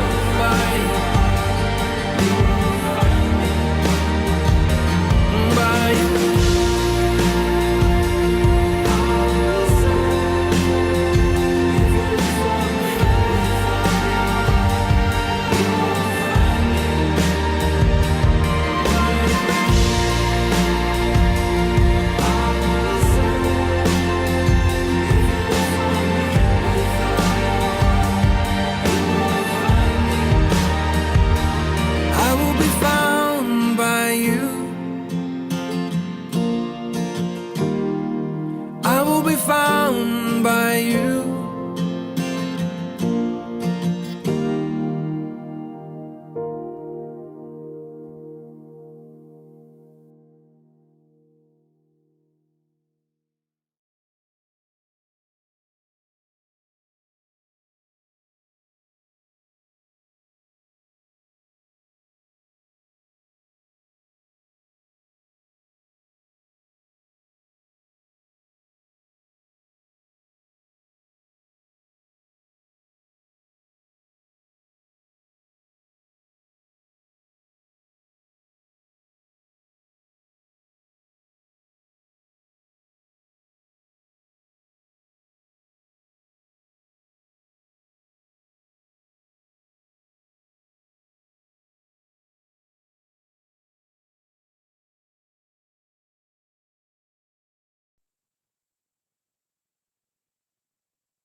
And welcome back, ladies and gentlemen, to Forbidden History Live, the series on Ask Dezert-Owl and the Original Thought Transliteration Project. It's a big project, ladies and gentlemen. I can't get over it. It took a lifetime of prep to be able to even publish these works. Started in 2020, and that's when they pulled the plug on us. Remember that one? Yeah, they had a lot of fun. That's when who was it? The Joker. Yeah, the Joker movie came out. And they were all just joking with us, weren't they? Put on the mask, take the mask off. It don't really matter because it's the same creature with the mask, without the mask, putting it all on you. The grand deception, the Ness, the Nessie. They made a mess with Ness, didn't they? Deception. And yeah, it's a junkyard. Our world is basically a junkyard that they destroyed everything. All of life is dying. All the insects, all the birds, all the sea creatures. If you don't know, if you never listen to Dane Wigington, who has geoengineeringwatch.org, and he's on YouTube as Dane Wigington, Wigington, 2 words, Dane Wigington. You've got to listen to it because you'll know that we're probably not going to make it past the end of this decade, ladies and gentlemen, as a species, unless you got a ticket underground. If you got a ticket underground, of course, then you're going to be okay. Well, unless they invite you to dinner and they're a little hungry and you're at one of the lower degree levels of Scottish Rite Freemasonry, then you may be dinner, because eventually when the food starts running out down there, then, guess who? Ding, ding, ding. Guess whoever's at the bottom gets served up next. Yeah, that's the kind of people they are, you know what I mean? And so, In the meantime, we're going to try to make lemonade out of these lemons that they've given to us. The beauty is that even though they corrupted all of our sacred scriptures and hijacked our library from Caesarea, the last librarian, Eusebius, who we read at the beginning, his book, The History of the Church, every time we do the program, we get, Yeshua has been leading me down the trail of collecting and then deciphering, comparing, reading, seeing it for myself, and then he being the revealer and providing that anointing, which is truth and not a part of any lie, therefore has, from my standpoint, gifted me with the ability to know the original thought, the original alphabet. He revealed all these things to me, because it's, the beauty is, oh yeah, I should have read, okay, that'll be my next read, okay? Because he brought into our modern time, they did, but Yeshua probably let them think they were clever and put it in their head to do it, but they thought they were clever, but took the ancient and brought it into our modern time, but then corrupted the word, by removing letters, changing letters, original letters to modern corruptions. The PH becomes an F, the T becomes a D, or these type of switch. The Z becomes an S. All of these switch outs so that nobody would ever figure it out. They wouldn't, they wouldn't have a conspiracy theory to work with, would they? And but there's no theory here because it's all fact. So let me open up Word document and we'll go find out. So let's go to the front. I put this in the front of every book, and I just read it the other day for the first time in a few years. I forgot what I posted up there with right here with good old Lawrence Waddle, L.A. Waddle, and a genius of archaeologist and lexicographer and a whole lot more, world traveled, and so I've got a few of his books. I got his dictionary. I don't know what happened to part 2 though. It's really weird. First part, half of the dictionary in the first part, and then I don't know what. They didn't want us to have this information, bottom line. Okay, but listen to what he says here. Okay, modern day cover up. It will be seen that where no Aryan affinity whatsoever and the only reason, the Aryan aspect here of the alphabet is important, not to exclude all other races, is because the Aryan was being used by the sovereign to bring forth the knowledge. Remember, these civilizations built before the flood around the world, stone cut civilizations that we can't even cut those type of stones today, from the polygonal structures to the giant megalithic foundations, and pillars that, like in Baalbek and all that, they had a knowledge that they unlike all the other cultures that were primitive, the Aryan nation had the knowledge to build megalithic civilizations. That was the difference. They had built pyramid civilizations all around the world, and they made each different culture have a different type of pyramid to make them look all differently unique, as if to suggest that there's no connection with the other pyramid civilizations, but there are. It's a one world civilization. And in fact, Stephen Knapp wrote the book. Let me see if I can stretch over this bar to see it. Let me, no, it's not going to go any further. Let me take my headset off again.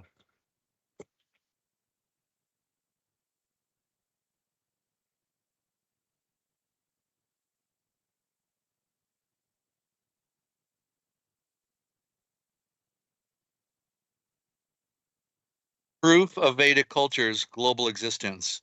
Okay, got it over there on my bookshelf. Proof of Vedic Culture's Global Existence. I told Stephen Jacobson, who does our opener for us, I called him one day, said, Stephen, I know that the Brahmin and the Hindus are running the world, and But I don't have enough to go on. Can you get me more information? You got friends from India, so I know they're running the world out of Hindustan, and since ancient time, since the Fallen Watchers. And so 2 weeks later, he calls me, says, "Desert, I got a book you got to read. It's called what's the name of the book again? The Proof of Vedic Culture's Global Existence." By Stephen Knapp. Okay, so in there he even shows the words. The words around the world were common, especially the words like mama, mother, papa, father, and the key word, the simple terms, but also then other relative terms as well. And so that's the yes, Ninja. What's that? Um, I'm sorry. I just want to add something that I saw a few years Okay. ago in the same topic with the Vedic civilizations. Is that okay? Can I add something?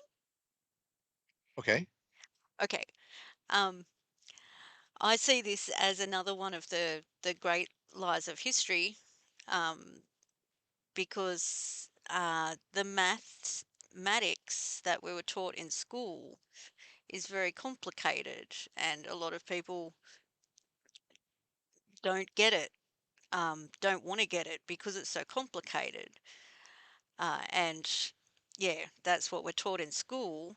But a few years ago, I came across Vedic mathematics, and it's extremely simple. And once you know the formula, you can calculate any number, infinite numbers. You can calculate anything. And that originated from that culture, and that makes sense because that goes in with their massive buildings and things like that. The mathematics Is is that the part of binary it. system? Is that the binary system you're referring to? It was a while ago since I saw it. It's a simple formula. It's just a simple formula. All And right. once All you right. know that formula, you can do any calculation in your head. You don't even need Right. to write things down. And once we got the new math, we couldn't figure anything out anymore, correct? Exactly. Right. And yeah, it just fits with building and the way they built such massive structures and had such knowledge. So Right. Well, yeah, they knew how everything in the universe operated, yeah, from the invisible energy, the energy of the air, and Vimanas, the Mercury vortex engines that created anti-gravity craft, you name it, they did it. So it's there's a book called the Vimanika Shastra that shows all the flight plans and how they lived while they flew their anti-gravity craft. It's all an open secret. There is no secret, and it's just that people don't know how to research, or they just rather be titillated and stupefied by movies and false narratives, and never figure anything out. So thank you for that, Ninja. Is that it? that's it. Thank you. Please continue. All right. Okay. So my point is, why the Aryan race is relative is because they were used for their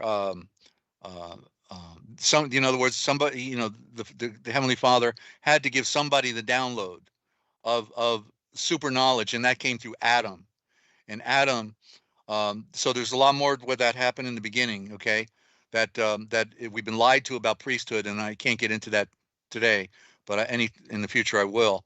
But basically, so the offspring of Adam, then who were had the same knowledge that was being handed to them from their father, then realized that they could create anything basically that they conceived of. As the old saying goes, there's nothing capricious in nature, and the implanting of a desire indicates that its gratification is within the constitution of the creature that feels it. Therefore, you never would have the desire to achieve something or to know something if it was not within you to do so. Nothing capricious. So if you have the desire, you can know it, you can create it, whatever you can conceive of. That's nature. That's within our scope. And so the Aryan offspring around the time of Enoch, then decided that they were done with living in monastic settings, wearing white robes and, eating fruit, and decided they wanted to go down and hang out with Cain's offspring. And that's when they took over. They mated with the offspring of Cain, who were the redhead spotted, and they became the warfaring class, the redhead spotted with fire, the symbol of fire, the fire of Cain, who call Irish today the Ireland, land of irony.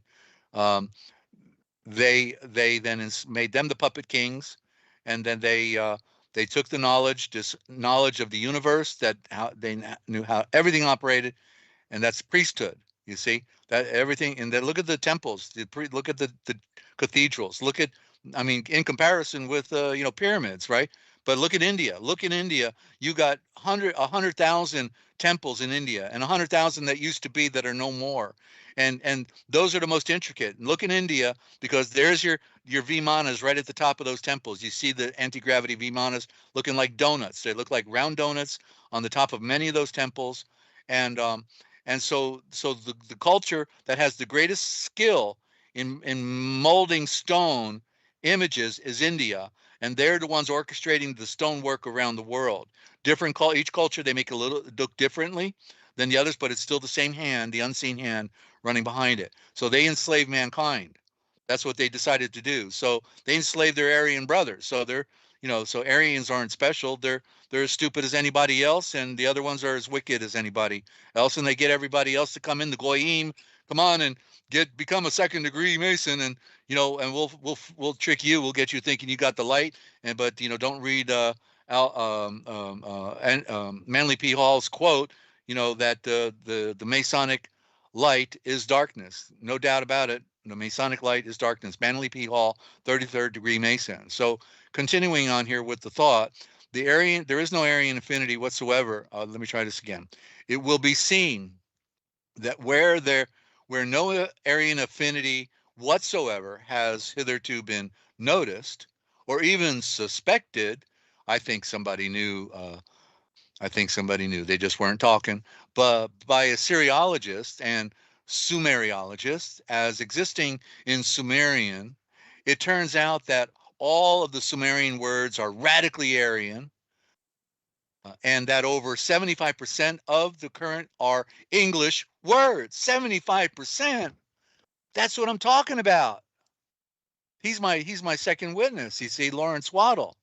He's my witness, because that's my point with translation, that you bypass the Hebrew and Greek because that's the diversion, and you go back to the original Arche Malik, which is the original for Aramaic, Arche Malik, Aramaic, and which continuing here, radically Aryan, and that over 75% of the current English words, numbering many thousands, even from the radical word signs and more common compound signs, to which my dictionary is limited, are derived from Sumerian. And this was the first great civilization after the flood. So it was a regrouping of the Aryan, population that was drowned in the flood along with the giants. Okay, and that the ancient Mesopotamian Egyptian tongue at the present was unsuspected of having any affinity with the Aryan, and is also, with its system of hieroglyphic writing, radically Aryan. Of course it is. They were all Aryan in that Middle East. That was their zone where they originated. Jerusalem being the key center, and they all were living in the Sea of Galilee area at that time in the beginning, and which was the Sea of the Nazaré, that the rays of light that came down from the sun gods, or sky gods as they are referred to, but then that was converted into alien. Aryan became alien, turned the R into an L, and throughout all of literature, the R and the L are always being switched out, and you get the other meaning, like light means right, and right means light, L and R. You see, the Sumerian tongue is thus seen to have been employed by our Aryan ancestors, and has with it a great spiritual and cultural current, which embodies all flowing steadily down into our life, and explains the remarkable fundamental unity of thought within the higher ancient Aryan civilizations, which have endured down throughout all of the ages. And that was his quote from 1927. So let me now skim down to the bottom for the final point of this, okay? All right, coming back up. Where are we at here? Come on. There it is again.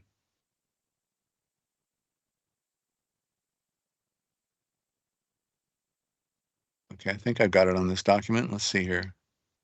There we go. All right, so we got to back down on this one. Well, let's see what we're going to do. All right, so you see, so this symbol is in Revelations, and it is Revelations 13:2-4, and it says that this beast has the feet of a bear, but it doesn't. It's the feet of a dog. The dogs is God backwards, and the priesthood are the dogs, and they do the bidding of their master.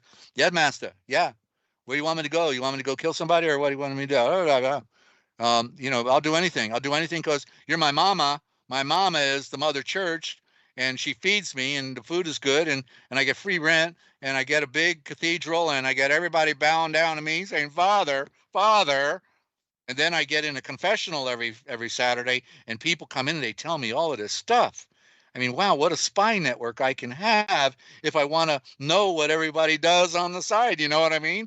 And yeah, Father, please forgive me, but these are my sins. Let me tell you what I've been doing this week.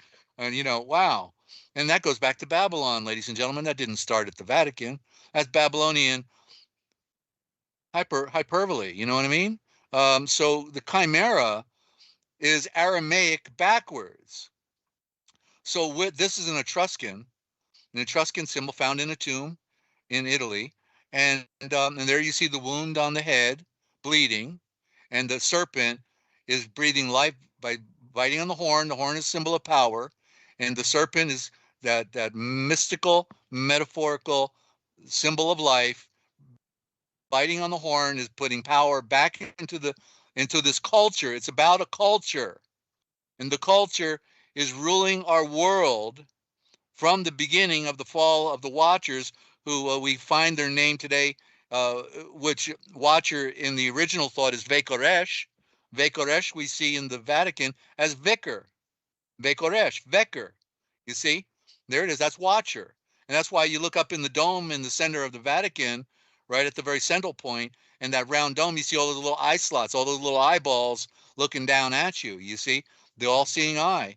And because they're watchers, they're watching everything. They're looking at you, babe, looking at you, and through everything, right?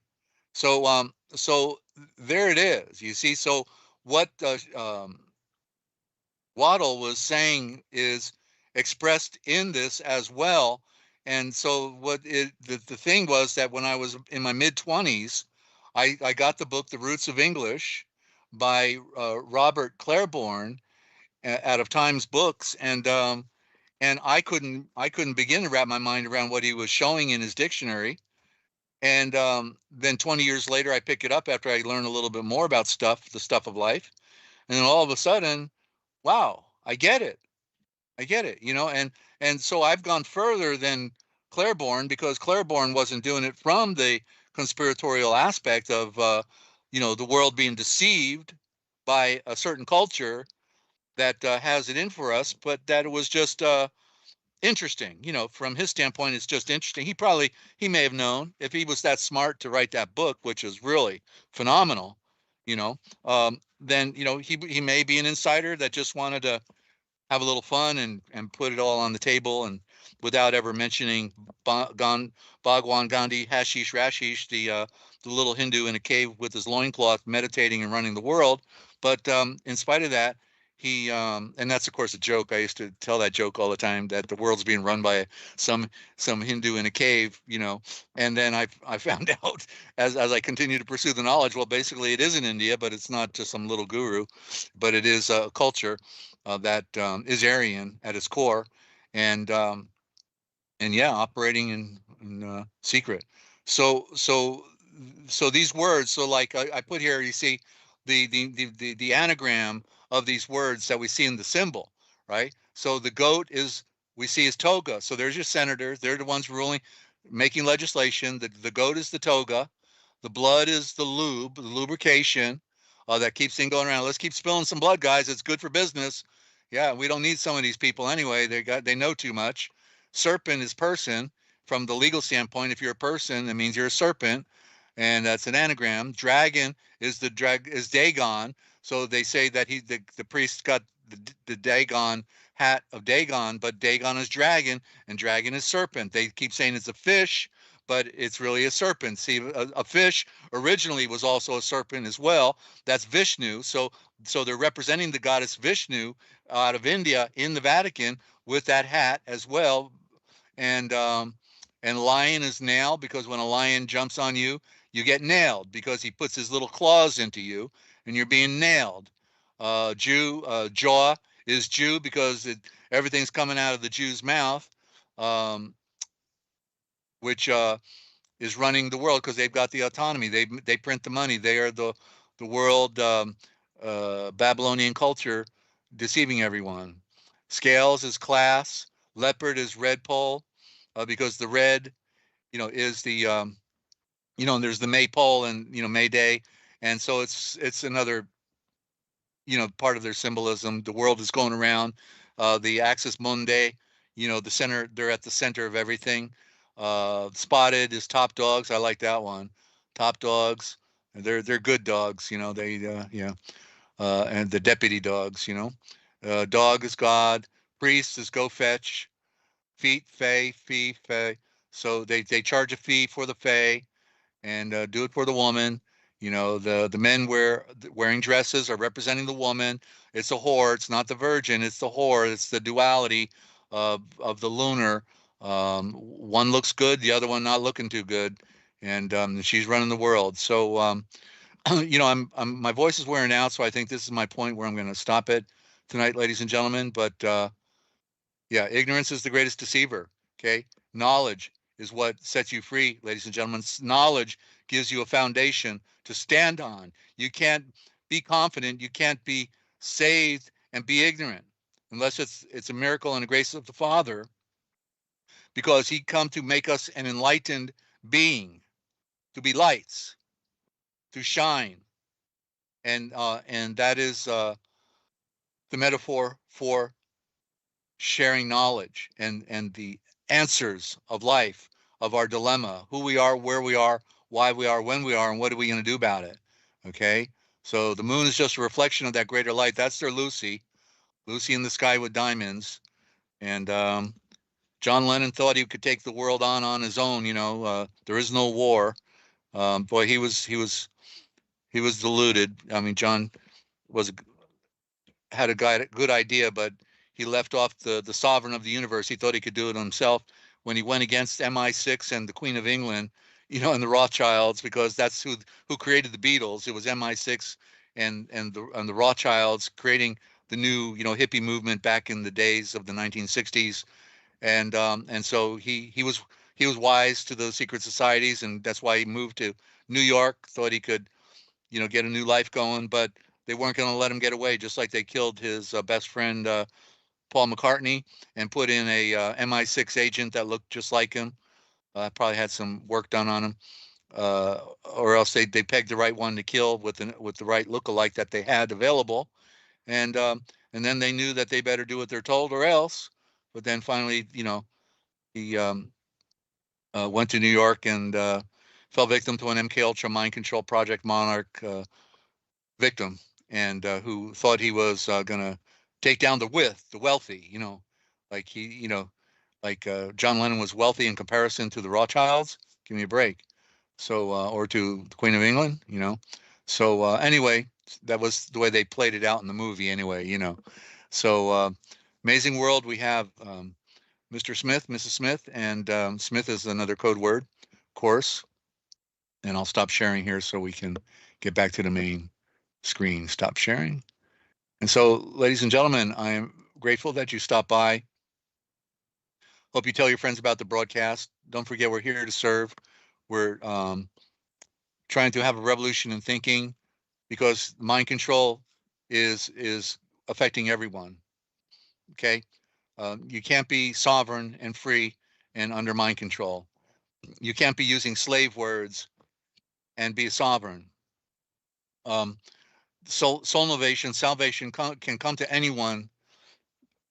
And as in the Gospel of Barnabas, which I want to read in the very days ahead, Yeshua talked about that in there, that, even if someone didn't serve him, according to our spiritual tradition, but then gave their life to save another life, they would be saved, because there's no greater love that anyone could ever give than to lay down their life for another. And so the sovereign, even though we in a spiritual tradition want to follow a narrow path and adhere to all the axioms and directions that it brings, Yeshua makes exceptions, and he made an exception with the guy on the cross because he defended him. The other guy was mocking him, and the other one came to his defense, and that was all he needed to be able to transcend. And so my point is that the grace is great, that the fact that the Father would use somebody like me to share this information when I'm totally unqualified, been unqualified all my life. I was had a rough upbringing that left quite a void that had to be filled over a long process. But the one thing about it was that it caused me, when my mother and father, who were divorced when I was six months old, both lived in the town next to each other, but they were both brain dead and had no hearts. They were part of the modern culture. That's all. They weren't bad people. They were just part of the modern culture and had no interest in me and their son. And so I was free range and learned everything from friends, which is the worst way to learn about life. But in the process, with not having a legitimate mother or father, I identified with the sovereign of our universe. And our sovereign is mother, father. He's beyond male, female, beyond. But I in my prayers often refer to him as mother, father. That's what Ave, not Abba, but that's a corruption. Abba is Ave, and Ave means mother, father. Forward it means father, backwards it means mother. So male, female are within the aspect, because out of the male came the female, right? That's what we see with the story of Adam and Eve. The woman, but there's more to the story, but we can see the female comes out because the female is the weaker sex, smaller, and that's because out of the greater can only come the lesser. The greater or the great can't create something greater than himself. So what comes out of his side is something that is lower. And so in this lower realm that we're in, which is female by nature, mother nature, is then introducing us to the Father, to the greater, so that we can then transcend and be reborn, become the second born in the great mystery of life, and transcend this garbage dump that we're in down here, and go to the place beyond, which is in the light, through the light, and beyond this universe, wherever that is, in the Father. Okay? And so be done with this world, because it's done with you. That these people are now ramping up global genocide, and our days are numbered. And with what's happening with the geophysical, biological environment that we live in, they've destroyed it. They've destroyed the weather. They destroyed the ozone layer. They destroyed the food. They destroyed everything, and they're killing it on purpose. Okay, all the chickens, all the cattle, all the produce. There's no seafood worth eating anymore. You're risking your life eating anything from the ocean waters anymore. They're so poisoned and toxic. Everything is going, and so get your books out, start reading. If you want to check out what we have that can shed some light on original thought, I've got 6 dictionaries about that are help me to do the translation project, so I don't forget what I knew, and I forgot half the stuff I used to know. It's hard to keep it all in your head, but the one thing the Father never let me forget is the original Eshavors, the original words, and the original aspects of how they manipulated them. All of those detail, that's what he made me a specialist in. And they don't teach it in the university, because that would be forbidden. That'd be taboo, And so with that, ladies and gentlemen, I want to thank you for tuning in. Love to hear from you on the side. Love to, again, if we can help in any way, we're full service here, trying to help our brother and sister. And if you know where we can get an interview, where we can share what we're doing here on this channel, then by all means, share that information with us. And with that, don't forget, I'm Dezert-Owl telling you, if you want to know the future, then you simply need to look for the forbidden history, because it's all right here coming your way somewhere out there 7 days a week, because it's all recorded, and it's what they didn't want you to know that we tell right here. We'll look for you on Monday night, 7 p.m. Eastern time, with a little bit more of what they didn't want you to know. Thank you for tuning in, and do tell your friends, won't you? We'll see you.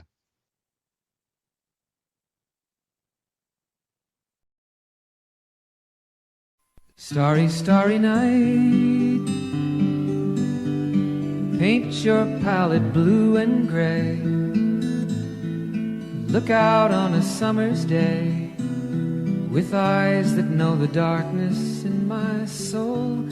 Shadows on the hills, sketch the trees and the daffodils, catch the breeze and the winter chills in colors on the snowy linen land. Now I understand what you tried to say to me, and how you suffered for your sanity, and how you tried to set them free. They would not listen, they did not know how. Perhaps they'll listen now. Starry, starry night, flaming flowers that brightly blaze, swirling clouds in violet haze, reflect in Vincent's eyes of china blue, colors changing hue. Morning fields of amber grain, weathered faces lined in pain, are soothed beneath the artist's loving hand. Now I understand what you tried to say to me, and how you suffered for your sanity, and how you tried to set them free. They would not listen, they did not know how. Perhaps they'll listen now, for they could not love you, but still your love was true.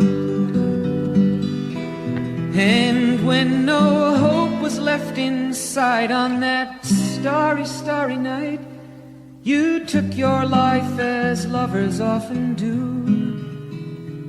But I could have told you, Vincent, this world was never meant for one as beautiful as you. Starry, starry night, portraits hung in empty halls, frameless heads on nameless walls, with eyes that watch the world and can't forget, like the strangers that you've met, the ragged men in ragged clothes, a silver thorn, a bloody rose, lie crushed and broken on the virgin snow. Now I think I know what you tried to say to me, and how you suffered for your sanity, and how you tried to set them free. They would not listen, they're not listening still. Perhaps they never